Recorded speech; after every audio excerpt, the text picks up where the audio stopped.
Right, we're going to go ahead and get started. Welcome everybody to the Design Center at the Mart's Business of Design lecture series. My name is Beth Hicks and I'm the Managing Director of Marketing for the Design Center. And today our topic is From Struggle to Success, Actionable Advice for Building Your Bottom Line. Thank you for joining us for this frank conversation about moving from struggle to success with someone who did just that. Learn how this designer finally faced her fears, figured out her finances, and got clear on her value and the steps she took to turn her business around. So our guest for today is Lisa Gilmore of Lisa Gilmore Design in St. Petersburg, Florida. And leading the discussion is Sarah Schwuchow, board member of ASID Illinois and principal of Sarah Jacquelyn Interiors in Chicago. So ladies, take it away. Thank you, Beth. Thank you, Lisa, for joining us and sharing all your wisdom. Do you want to sort of start with how, what is your connection to Chicago? Yeah, so I lived in Chicago 10 years ago now, which is crazy to say out loud. I am born and raised in Florida. I applied for some jobs in Chicago with design firms when I was young and out of school, and I got hired at a great design firm doing residential. Lived there for about 3 years and then came back to Florida in fall 2011, and that's when I launched Lisa Gilmore Design. Okay, and tell us a little bit about Lisa Gilmore Design. Who is your clientele? What type of work do you do?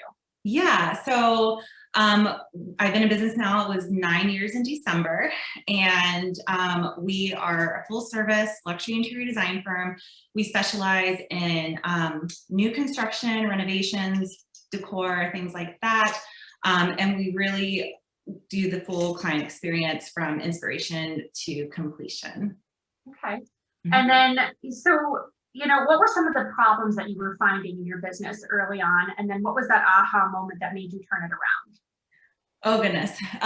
So I guess, well, first of all, I was pretty young when I started my business. I was 25, and I was just eager and ready to go.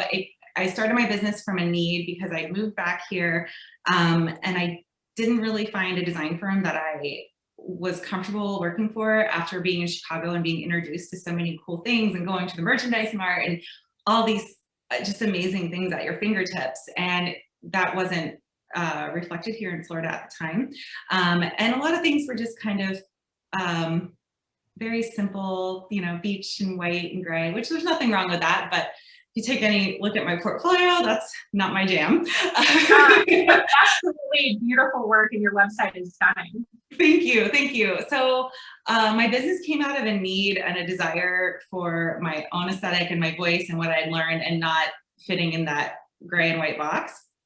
And so then as I started my business, I was just hungry and taking on anything I could. And as you know, as business owners, we wear so many hats. It's just like crazy. And we have to be creative. We have to deal with the clients. We have to, figure out our website. And I mean, back then, Instagram wasn't even like huge, so yeah. then let's throw social media in the mix on it. And so, I had all these it was like this snowball that just kept happening. And thankfully my business did take off very quickly, and I did find clients quickly in the game. But I never gave myself the time to try to understand the business side of things. Mm-hmm. And so I kept just pushing through. I'm like, oh, nope, we're fine. I'm fine. Just doggy paddling my way through. It's like triage, just get through whatever you need to that day, Yeah, exactly. And, eventually that just is tiring and it catches up to you, and you work so hard. And now I have a team. Back then I didn't. And, you want to pay them more, pay yourself more, just not feel like you're chasing the next sofa sale, And so my aha moment was, I was unfortunately going through divorce, and I always viewed myself as this independent woman, which I am, but I wasn't financially independent, which was a very hard thing for me to swallow. And I realized that I was just shoving my head so far in the sand with my business that I had to wake up or my business wouldn't be here anymore. And the fortunate thing is we have a very lucrative industry, so you can turn it around if you take the right steps and do it right. So, one thing that we have in common is we both use the profit first system. Do you want to talk a little bit about that and how that's helped your business? Oh my gosh, profit first was definitely the game changer for me. I don't know about you. I'm sure you probably feel like a whole new person after it. And different people have different accounting methods and different ways that they kind of absorb finances. And I think that was one of my biggest issues. And I kept kind of using the excuse of, oh, I'm creative and I just don't understand that part. And I honestly got tired of hearing myself making excuses, and, being a creative and a visual person, and learning more about myself as years have gone on and the way I learn and think things through. I'm such a visual person that I needed like a ritual, if you will, to attach to finances. And I needed more than just like, oh, here's your bottom line, here's your profit and loss, and here's this and here's that and here's this and here's that. Because as designers, we take in large sums of money at once, and some of it's our time billing, some of it is product, some of it is the cost to pay for the wallpaper guy to hang it or the lady to make the drapery, some of it's storage fees. And at the end of it, like if it's all going in this one bank account, we're like, oh my gosh, okay, so like what if this is mine? What money is yours, right? Yeah, what is mine? What is for my business? What is for my employees? Oh my gosh, what's the tax? What's the sales tax? Yeah, exactly. Yeah. And so with Profit First, and if people aren't familiar with it, I highly recommend the book. It's essentially you're creating 5 bank accounts, which are like your bucket, if you will.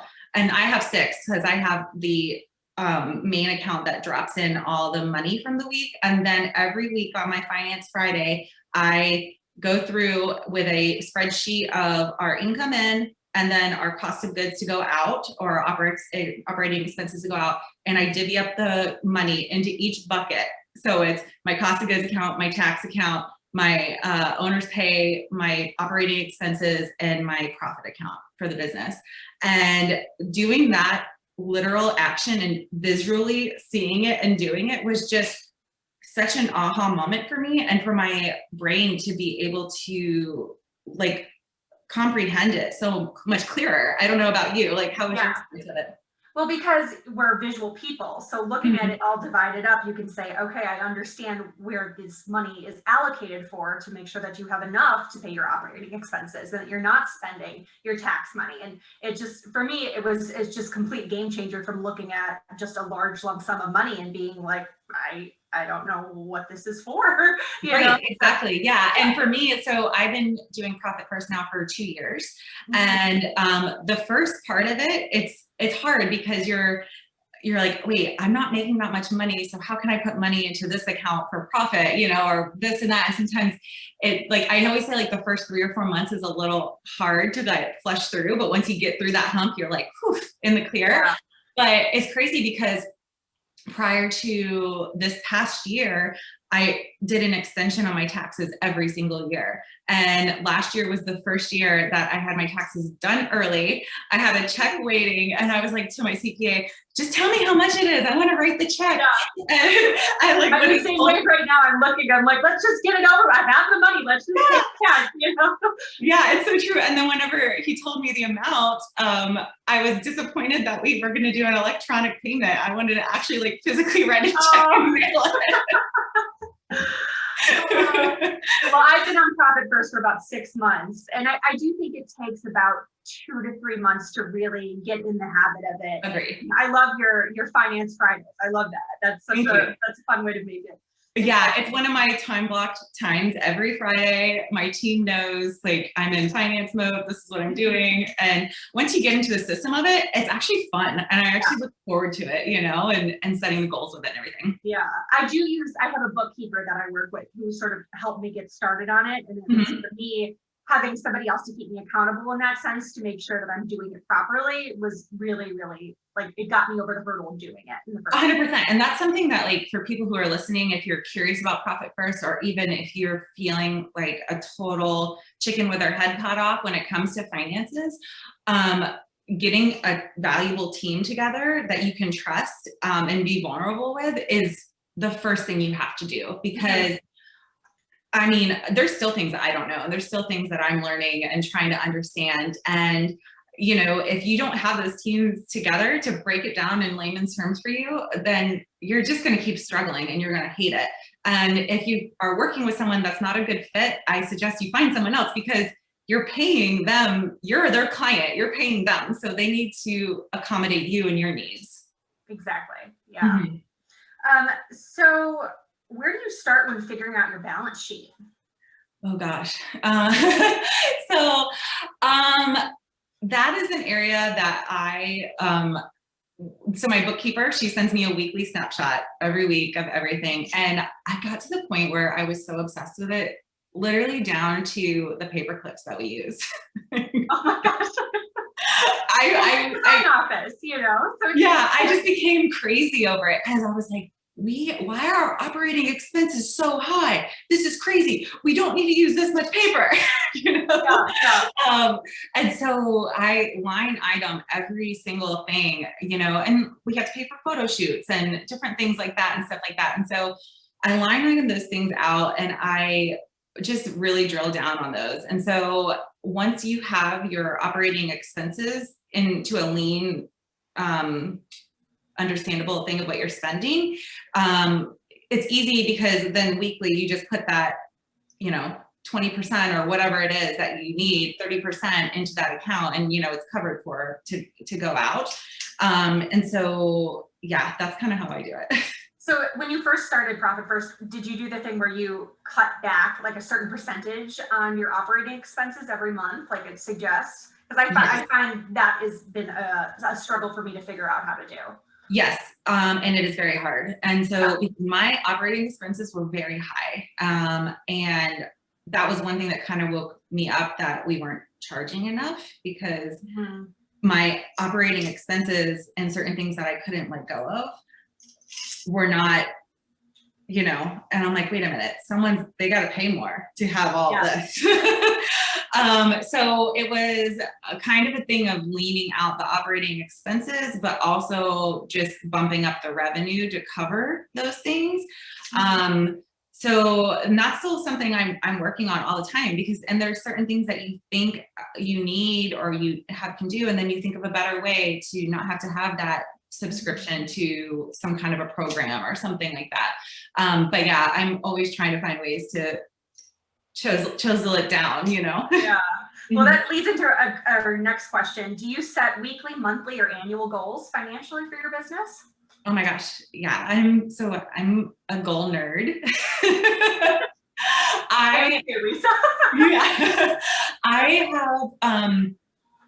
I probably own too many whiteboards, to be quite honest. And I have whiteboards. At one point I had them in my bathroom, because I have like crazy ideas when I'm in the shower, and I'll like write things when I get out of the shower. But so I have like whiteboards in my office, whiteboards in my house, and I write goals for the month, for the week, not just financially, but in all the things like new business leads or exercise goals, you know, water goals and stuff like that. But we do have annual goals, and then I break them down into quarter, and then the team and I, we have to sit with and go over like monthly, basically, and like where we're at, where we stand, because I'm very transparent with my team and like how much everything costs to be open. And so that way we all just know, and we understand like, okay, we need to rev it up, we need to do this, we need to do that, or, you know, to meet those goals. Yeah. So how long did you have to micromanage the firm's finances before everyone was on board? So, you know, I'll say like, I'm very, very fortunate, and I have an amazing team. Kristen has been with me for 6 years. Nicole's been with me for a little over 5 years, and Chelsea's going on 2 years. And so I am very fortunate to say that I feel like they love this business as much as I do, which I know is not true, but they care, you know? And so. Are they all design staff?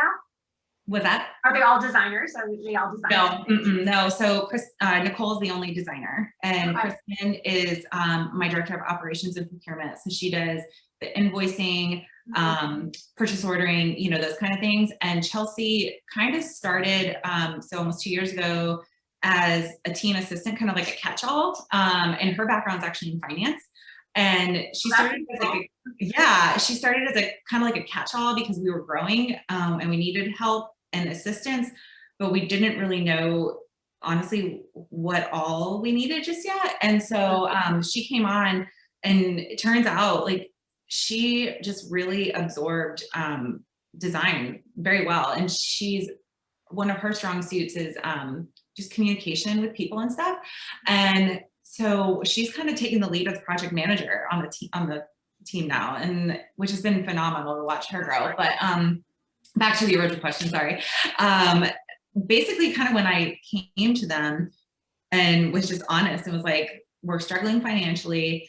This is what I'm doing. Because at the end of the day, like, they see the money coming in, they see the invoices being paid, and you know, sometimes it's hundreds of thousands of dollars at a time. And to my belief, I think they probably thought I was like sitting on a gold mine. And I'm like, no, like, you guys don't understand how much these paper clips cost, you know? And so when I decided to be very open and transparent with them about that, it was like everyone just dove in the best that they could. And so I hate to use the word micromanaging because I don't feel like I was micromanaging, but I just had a microscope on everything. Okay. Mm-hmm. So what are some billing changes that you implemented to help your business grow and your profit? So one of the major things was we went to hourly because we were doing flat rate, and I know that works for some people, and unless you have your database completely drilled down to know the perfect scientific amount for that flat rate, I think there's a lot of room for error and a lot of room to be undercompensated. So we switched to hourly rate. I had my retainer. I upped the retainer amount from clients because I felt like they needed to have a little more skin in the game up front too. And so that weeded out a lot of clients that would have maybe not been a long-term good fit. So I upped our retainer up front. Percentage-based retainer? Hour-based. So we do a 40-hour retainer up front. Okay. So it's $10,000 across the board for people to sign on with us. And then we charge $250 an hour. And another thing I did was at one point I had our different team members at different tier levels of pricing structure. And I decided that that was ridiculous. And we're $250 across the board. So meaning, I don't care if we're in a design meeting, I don't care if we're meeting with a GC, I don't care if we're a pricing product, we're working on an install, it's all $250 an hour, because especially with a team that's so small, we cross over so much and cross-pollinate, it's almost too sticky to try to like tier it out. And I find that people will, I hate to use the word nickel and dime, but like try to nickel and dime like certain things and be like, well, why was so-and-so working on this when she could have done it at $50 an hour?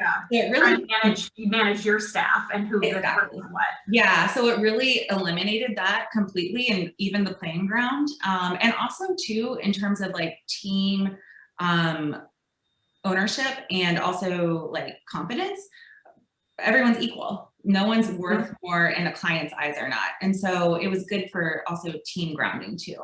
Yeah. So if you have two of your staff measuring a job site or on site together, are you charging for each of those staff members? So $500 for the hour, or are you still charging $250 for the hour? No, $250. So if it's something where like, so say for instance, Nicole and myself are on a design meeting with a client, we're only going to bill for like one of us, because I feel like that would be unfair. But now if we're working on a design, Kristen's pricing things, and Chelsea's working on project management with trades, we're all billing $250 at the same time on that project. Does that make sense? Yeah, because you're all working on different tasks. Exactly. Yeah. So, you know,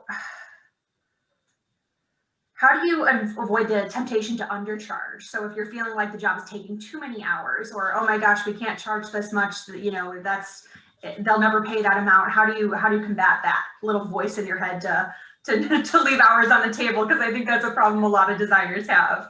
Yeah. So, you know, here's the thing. I think us designers, we're really hard on ourselves about those kind of things. And I think it's really important that we remember, and this is something whenever I even have an inkling of a thought like that, I literally say to myself, they hired you because they don't want to do it. Like, point blank. Yeah. We're a luxury.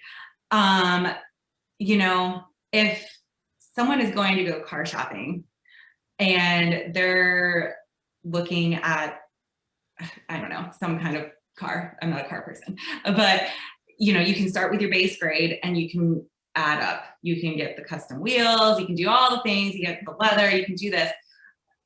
At the end of the day, you know what things cost, you know what I mean? And so if people are coming to you, literally asking you to design their home, to manage their home and create the space for them, and you're doing all of it, why shouldn't they pay, you know? And so at the end of the day, when I find myself, I'm like, oh man, that took a little longer than I thought. First of all, I evaluate, should I be more efficient with my time? Was it my error? Did I get sidetracked and looking at too many end tables and I really could have narrowed it down and picked 3 fast?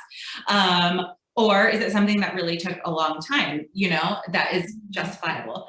And you just got to remember, at the end of the day, they hired you to do what they didn't want to do. Yeah, that's great advice. Yeah, it's hard advice, but it's true. How do you charge for purchasing time? You know, entering data into your software, contacting vendors, you know, coordinating the deliveries. An hour. The same thing. Yep, $2.50 an hour, because they're not wanting to price it. They're not wanting to coordinate. The only time we don't charge the hourly rate is if something is damaged and there's a claim to be made, because I feel like clients should not pay for errors on vendors. So we don't charge for that. But anytime pricing, doing proposals, calling manufacturers, ordering samples, communicating with the warehouse and like the bill of lading, what came in, it's all $2.50 an hour. And I think that a lot of designers do feel like they shouldn't be charging to price things out, because typically you're making a margin on the furnishings too. But at the end of the day, it goes back to they're hiring you to do what they don't want to do. Yeah, yeah. What do you do about getting priced out of a job, or when somebody asks you to reduce your rate? I tell them no. Do you mean like in terms of like if a potential client is choosing between me and another firm? Yeah, and they really want to work with you, but they say, oh, you know, your rate is, you know, your $2.50 is too high. Will you come down to $2.25 because this other designer is willing to be at $2.25, but I want to work with you? How do you handle a situation like that? I just am very blunt, and I'll say, unfortunately, you know, I'm not sure what your designer's operating expenses are, but this is a business and this is what we're worth and what we charge to sustain, to provide this type level of service. And so, yeah, I don't ever go down on my rates. You stick to your value.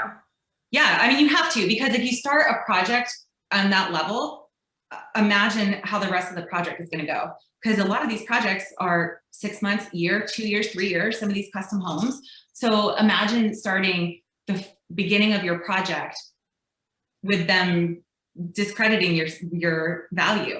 Yeah. But I'm sure they're going to want that expensive chandelier. Yeah. You know? So again, on the wrong foot with the client. Yeah. And really, if you look at it, like say it was a $25 an hour difference, when you look at it side by side, it's such a small percentage difference that they would be paying for your rate that you quoted them for the whole scope of the project. And so I often will say, well, here, when you look at this, this percentage of your investment is on your design services. And then a lot of times when you put it in percentage value of the whole project, they're like, oh, okay, yeah, that makes sense, you know, because usually it falls around like 10% or so of the home value. Okay. And then, you know, you said you do hourly, but do you give an estimate up front? to the Mhm. client? Okay, how do you calculate that? So that goes back to lots of data. So speaking from my experience, I know a lot of us designers do not like tracking our time. And because we work all over the place and we have lots of projects and ideas. And if you're sourcing, you might see something else for another project and you're like, oh, you know.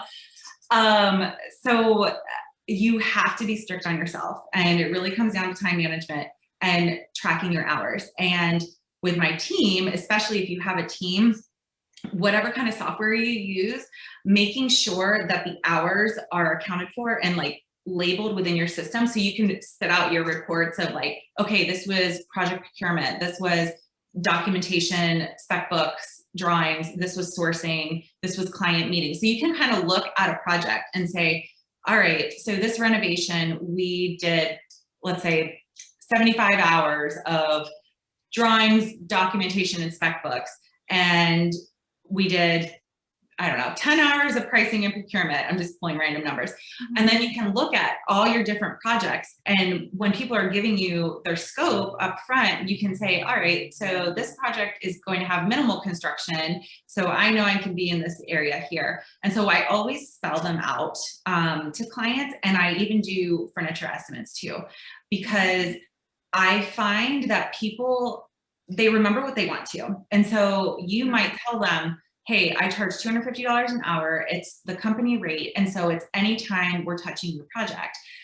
But then, you know, 6 months from now, when they're still getting the bills, they're like, well, why is this taking so long? So I break it down in a very simple table. And I say like X amount of hours on this. This is your estimated investment for design services.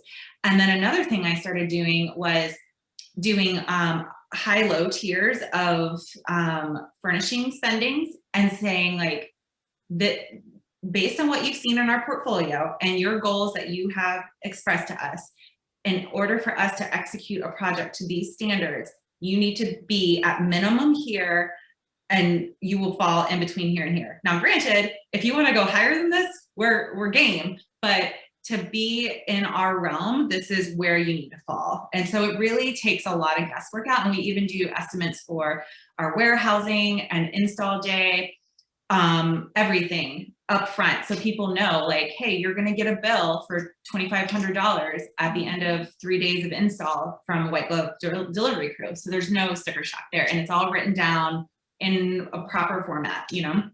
So are all those estimates things that you're doing before you've signed the client? Yes.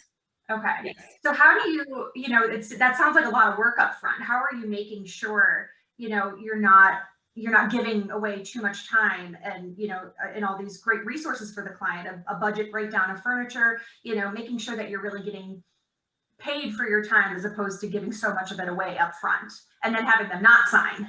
Yes, so that's a great question. So one thing that really was a big game changer for us was I stopped taking the calls whenever people would call in or email in, because, you know, we have a tendency as designers to be a little emotionally involved, I guess you could say.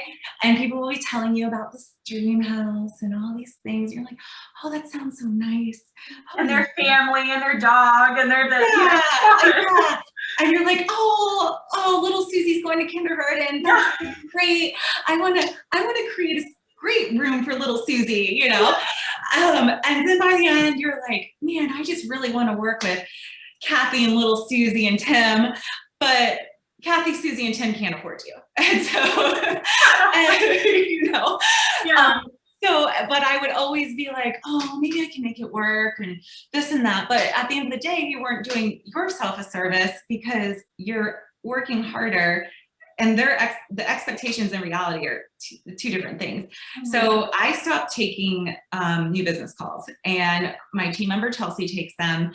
And we have a screening sheet that she goes through a call. We have a thorough call with them, talk about, you know, budget, vision, design styles, where they heard from us, if they worked with a designer, if we're kind of, you know, the run of the mill questions. Mm-hmm. She is very transparent about pricing up front, and generally people, they're either in or they're out. Whenever there's a a hard retainer up front and they hear those like ballpark numbers, you kind of can tell right away. And so then I only do new business meetings for project consults every other Wednesday, which was huge in time blocking and helping be more efficient and stuff like that. So that's the other thing too, because I'm not able to be readily available for all these new projects because I'm working on current projects. Yeah. Often people can't get on my calendar to have either a Zoom call or an in-person meeting for a consult for 2 to 3 weeks sometimes. And so that also plays a lot too. The people that are willing to pay the retainer up front and then also kind of wait in line to make sure we're a good fit. And we tell them it's a lot like dating, you know, like, gotta be honest, we're gonna have conversations and stuff like that. And so then when we have the in-person consultation, prior to COVID, they would come to our office. I never do on-site visits without meeting them in person first. I used to be married to a police officer and safety, I've had a few crazy situations that happen and I don't mess around with that. So moving forward, our office policy was you come to our office, we meet in person, we get all your information up front. And quite frankly, like I started this trend where I wasn't even going on job sites without a signed contract to see the house, which was great. So my point- So how do you have an estimate then if you haven't gone out to the house yet? Great question. So a lot of times there's plans involved already and the architect's been involved. So if it's a new construction, obviously it doesn't even exist yet. So that's pretty easy. And then for the like renovations and stuff like that, we have their existing plans and their goals of what they want to do.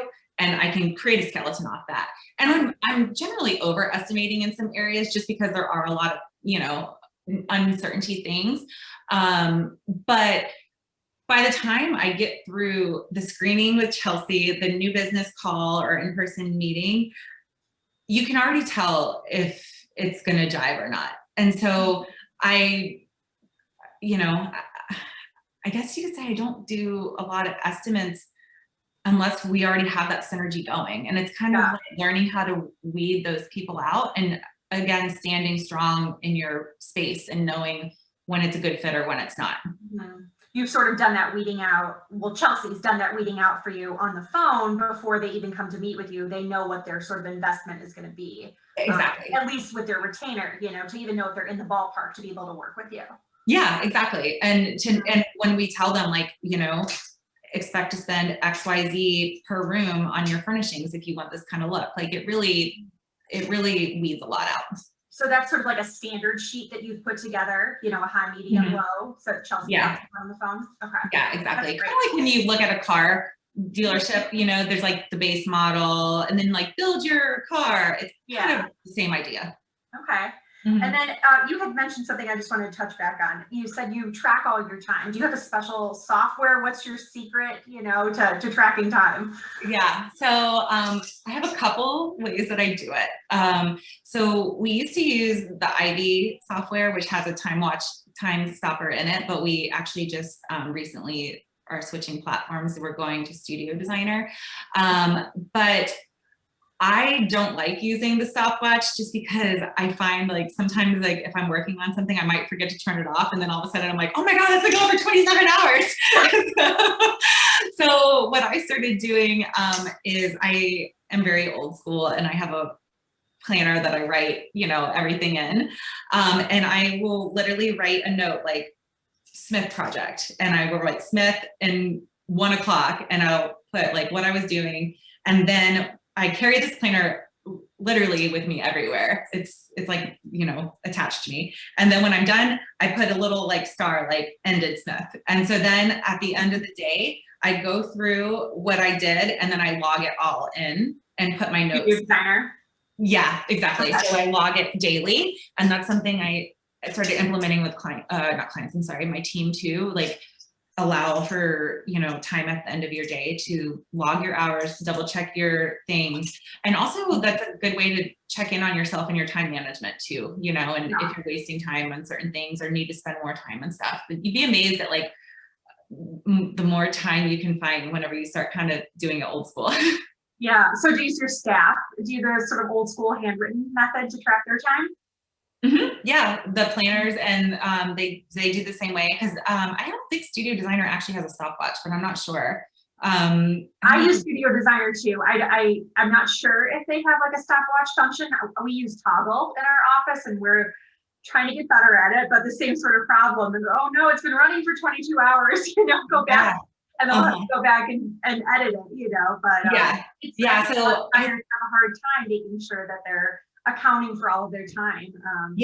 So something I did that helped with my team was I actually kind of made like a faux day planner that they could just print out, and I made it like on a simple table, and it was like 9 to 5, and it's broken down in I think 30-minute segments, and it had like 2 rows basically. So it was like they could write down what they were working on and put notes, of the client, and then put any notes. And they literally would just like print out 5 for the week and keep them on their desk, and they just write it. And so that's pretty good for us. And then I think like Nicole started doing it in her planner, as I do too. So yeah, that's a great idea, just to have it right in front of you to be able to write it in as because I think also like the task of physically doing it makes it more, I don't know, prominent, I guess. And time is money, so you need to record it. Exactly. Okay, here. What are some of the words that you took out of your vocabulary? That's interesting. So I'm gonna say I don't think I took words out of my vocabulary, but I added words into my vocabulary. Oh, okay. So I think one thing that like I really have honed in on over, especially the past year and a half, I would say, at the same time of my finance rebirth, if you will, was I just want to provide the most amazing experience for my clients. And I want it to go beyond the paint colors and the throw pillows. I want it to be a lifestyle that we're creating. And at the end of the day, like I said earlier, designers, we're a luxury. Whether you're a home builder, an interior designer, those are choices that people seek out, to hire us. We're not dentists, that you don't have to have us, and so I always try to remember that people are here because they genuinely choose to be here, and they're seeking us out because they genuinely want that experience. And so I really try to just hone in so much on experience and customer service, because at the end of the day of a project, there's so many moving parts in the project. There's, the builder, the GC, there's wallpaper installers, there's plumbers, there's all these things. But who do you think is probably one of the main things that clients remember from the whole project? It's us, the designers, because we're like pulling it all together. We're kind of like, tangle it together. Well, we're managing everything. We're managing all those people to make sure everyone's showing up when they're supposed to, and bills are getting paid when they're supposed to. And exactly. On time. Exactly. In order. Exactly. And if something goes wrong, and it could be something completely out of your hands, okay? If something goes wrong, I feel like it is my job, because it's my name on the door, it's my team and our dignity, it's the experience we're creating, that I want people to always have a good experience with that, and to remove anything that could potentially go wrong. So even when things go wrong that I know in my heart were not my fault, I will go out of my way to make it right. And sometimes that means I'm coming out of pocket and having to pay for, an added luxury service to finish the job because someone else was lackluster, which is disappointing, but that's where Profit First comes in, because now I can afford to do that. So I think you take it personally when something doesn't go right, and you got to fix it and take care of it. 100%. And so the words I would say that I added in my vocabulary are compassion, empathy, and probably just, again, just like experience, you know? And so at the end of the day, we have to remember we're dealing with people's personal homes and what they live in every day. And so while, you know, something that might go wrong to us seems small because we do it every day, to them, it's their home and they're freaking out. So just taking those steps above and beyond to give them the experience and the luxury. That's how it adds to my vocabulary rather than distract. Oh, I love that. All right, here we have, can you tell us 3 to 5 tangible things that helped you take your business from 800,000 to 2.2 million? Yes. In 1 year, might I add? That's yeah, in 1 year. In 1 year. That was crazy. So what are step by steps? So number one, weekly and daily finance checks. Like if you're struggling financially, if you have fear about it, I would say get in the habit of logging into your bank accounts every day, going through every line item and getting comfortable with money. Because if you are not comfortable with money, you're never going to be comfortable with your luxury clients' money, and you're not going to have confidence, and they're not going to want to give you their money. So I would say I got more confident with money, and people got more confident in our company. So it was kind of a trickle effect. So that's number one, making it a weekly ritual, like brushing your teeth, weekly and daily ritual. Whether first or some kind of other accounting way to do it, and what's yours, what's not yours, and really having a microscope on that. So that's number one, because you'll either find A, I'm doing better than I thought and I could give myself a raise, or B, oh my gosh, I've been totally flying by the seat of my pants and I need to button it up, and I'm lucky I got by this far. So either way you do it, it'll be a good outcome because you'll be able to accommodate it. 2 would be 100% time tracking and charging your time, because at the end of the day, our time and our services are 100% profit. Mm-hmm. It's not going to anywhere else. We're not having to pay for the sofa. We're not having to pay, the tile installer to do that. So that is the one way you can really, really increase your bottom line revenue, is by being strict on your time and your team's time and charging what you're worth, for sure. And then third, I would say is, leaning out your expenses and stuff like that. But then also, I find that like a lot of designers feel like they have to pick between charging for time and services and having a margin on furniture. Like they think it's like bad to do both, which is weird to me.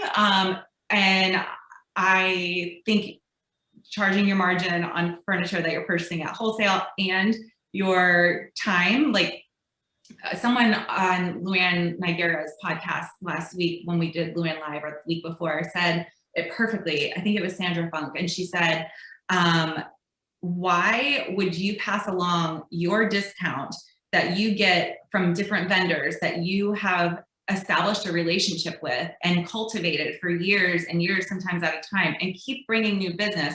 Why would you pass that margin along to a client that's only going to buy the dining room table once? Yeah. And I was like, that's such a good way to put it. Mm-hmm. And if I ever find that people are asking me about like, oh, well, do you get a markup? Do we get a discount from, furniture and stuff? I always just tell them, as a designer, yes, we do get trade discounts, and they're all across the board. Some are 10%, some are 60%, and it's everywhere in the middle.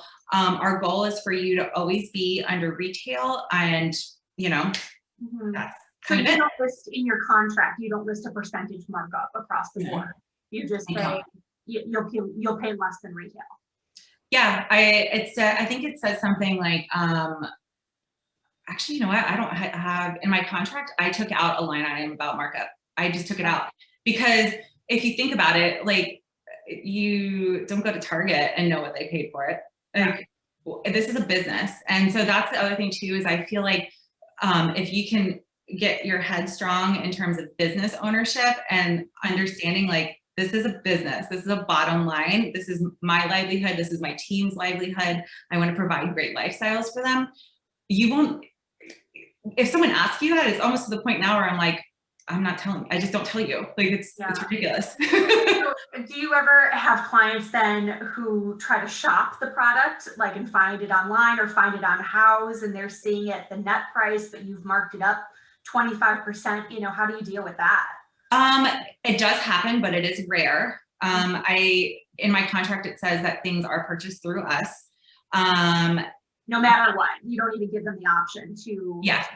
Yeah.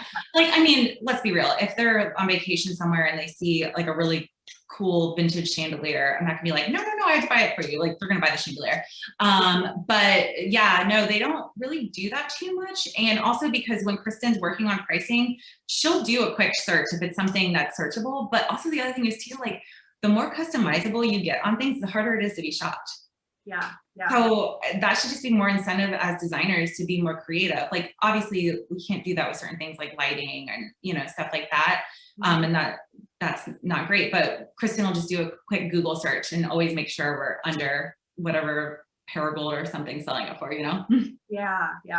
I think that's always, it's such a challenge, but that's a great point. Just it makes us be more creative and design custom pieces that they can't other. Yeah. Okay, I think last one here, and then we'll take some questions for the audience. What are some systems and processes that you can't live without? Oh gosh. Okay. So I'm one of those people that I'm always trying to get my systems and processes better. And I swear, anytime like I go away on vacation or like I go to a conference, my team's probably like shaking and sweating like, oh gosh, what's she gonna come back with now? But staples that cannot live without is we have our Monday team meeting. And it's usually about 2-3 hours long, and we go through every project down to, you know, the nail heads on the sofa if needed. So that's a big one. Secondly, I would say is our onboarding process is huge and crucial, and doing a lot of front end work on the style and getting people really comfortable with us. So then by the time it is for presentation, they have so much trust in us that it's just like a no-brainer for them, you know? So that our onboarding process in screening people, asking all the questions, doing the dating work, if you will, up front to get really in tune with their lifestyle. And then Finance Friday. Like, it's my blood now. So for that onboarding process, do you have sort of a project management software like Asana or Trello or something that you keep your documents in order, or you're like, this is step 1, step 2, step 3, and how did you come up with that? Yes, so we use Asana, and it's funny you asked that because I'm actually in the process of redoing that right now and breaking into it more, because I've been doing some like training and stuff on it, and I'm realizing that I wasn't using it to its fullest capacity. So there's all these little tips and tricks. I'm like, oh my gosh, this is so cool. Like all these dependencies and like timers and like ways to block things that you can't do this before you do this. So I'm actually going through and rebuilding that as we speak, which is so much work. So are you using a template or you're building it custom from scratch? So I'm kind of doing a mix of both. I've just been doing a ton of like Google researching on like interior designer templates on Asana, and there's a ton of things that come up. And so I've just been watching like YouTube videos and stuff and taking notes and then building our own with it.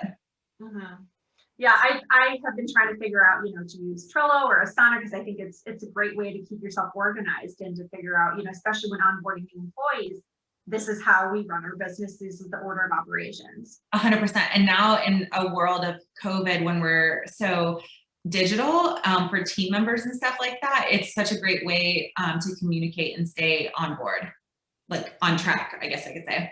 Yeah. On track on the boards. All right, we'll take some questions from the audience now. We're right here. We have, what are the expenses expected of starting a business without having an established client basis? Ooh, that's a good question. So if I could go back to myself, I would like starting my business. Well, number one, deciding if you're working out of your house or you're gonna have an office. That's the biggest expense. I would say having a pot for photo shoots is huge. That's something that people don't think about, and you should definitely bill the cost of your photo shoots into your project. You know, how much money offhand would you say you should put aside for photo shoots for a project? For a good photographer, $1,500 minimum for a project. There's obviously different levels out there, but I think the standard day rate is about $1,500 for a seasoned, good interior photographer. Again, there's many things people can trade and do stuff like that. So I would always try to bill $1,500 into your project scope. Obviously, you're not going to tell the client that you're, you know, doing it, but that should be packed into your price of your hourly rate, because it's the cost of doing business, so you can get more.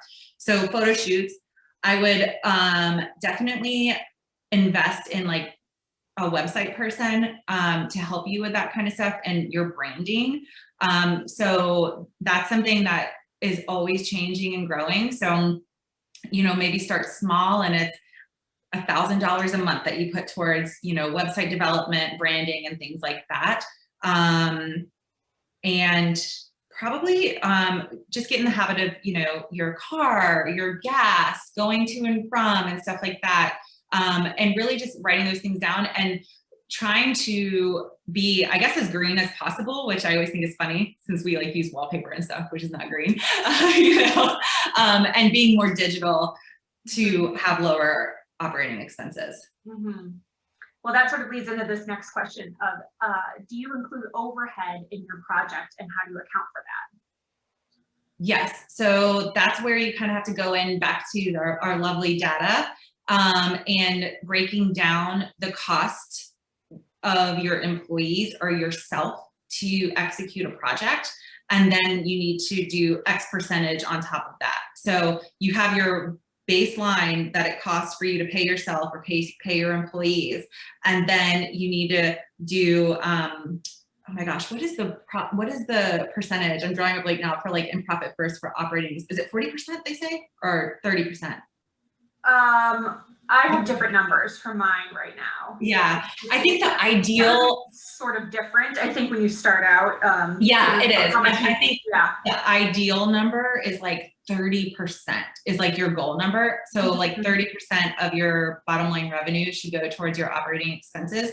So I would say whatever it costs for you to have your employee or yourself add, you know, your profit that you want to make on their time, but then 30% on top of that. And you should be able to figure out your hourly rate pretty well. How do you handle a situation when a project goes over budget? Well, that's where I feel like clients have to have skin in the game because they're responsible to you. And so if you're being transparent and you're sharing numbers and you are showing everything up front and the pricing of things, and you're educating them and they're making the decision on the things, they have to be responsible too. So I always tell people like, okay, here's what's in budget, and here's something that I really love and I wanted to bring it to the table, but it's XYZ over. And so that way there's no surprises in the end. So that way, as we're going along, if things are expensive, they already know that. Does that make sense? Yeah, ahead of time. Okay, we've got one here that says, I had a business coach recommend that I keep my fee at about 15% of the total project cost. Do you use a guideline like this, or do you know on average what your fee is percentage to the total project cost? That's interesting, because how do you know what the total project cost is going to be? I mean, are we talking like? Well, I think like if somebody has, for example, it's $100,000 project, right? And they're saying that your fee should be 15%. You should allocate 15% for the designer. I think that's like sort of a rule of thumb. Yeah. I mean, I don't really necessarily think I would go again on that, because what happens if they're indecisive and you're spending a lot more time with them. So that's why I always do hourly, and I am very transparent and tell people this is dependent on your decisiveness, your communication, and your transparency, and stuff like that. So I can't say I have any experience in comparing it to percentage of that. So sorry, I don't have a solid answer for that. I'm sorry. Okay. Here we have, can you touch base on communicating your hours with clients? I guess this sort of goes back to, how are you billing? Are you billing monthly, or are you billing at certain phases of a project? How do you let them know when you've reached a certain amount of money? So we bill monthly. So whenever they give us a retainer, that covers 40 hours. And I always tell them that they can anticipate that basically getting them to presentation day. And that means, you know, meetings, our design time, and pricing, because we also, at presentation, we have the entire project priced out down to the tassels on the drapery. And so I always tell them, like, and obviously this is dependent on the size of the project too, but that's the ballpark of where they land. And then we bill monthly off of that, and they get a spreadsheet, and it says, so we have it broken up, like I said, in tasks, because that's the way I'm able to understand, you know, where my company time is going. And we keep it pretty simple. So it's like, design, sourcing and planning, documentation, spec books, drawings, pricing and procurement, installation trades. So there's like, I can't remember all of them, but we have like lumped billable tasks, and then we'll put like keynotes in there. Like, so if it was like on-site meeting on Thursday the 14th, blah, blah, blah.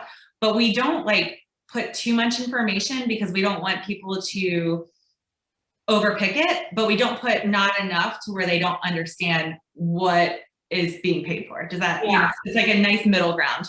So if you work on the same task for 3 days in a row, say, would you then just group that 12 hours that you worked and put it under one line item of sourcing?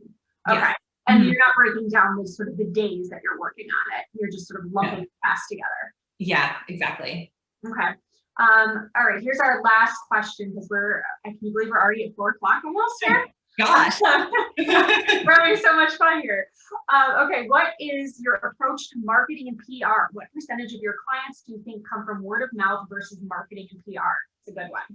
Yeah, that is a good one. So first of all, I am a networking fanatic.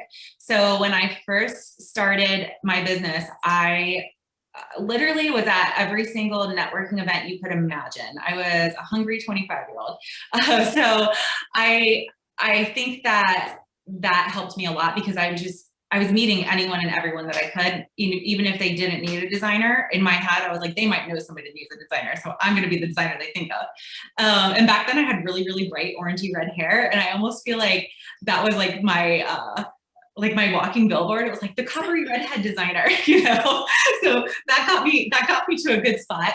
And then photography is huge. I cannot emphasize enough to pay for valuable photography. It goes so far. I recently started working with a PR firm, which has been amazing. You know, there's different structures that you can do that.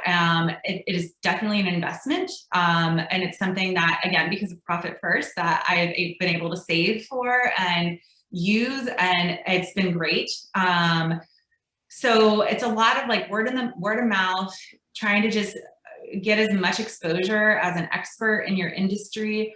And also, you know, trying to do, if you want to like guest post on blogs, or if you have like a local newspaper or like kind of magazines or something, like offer to do like a little Q&A thing or something like that. Like just really get yourself out to be an expert in your community.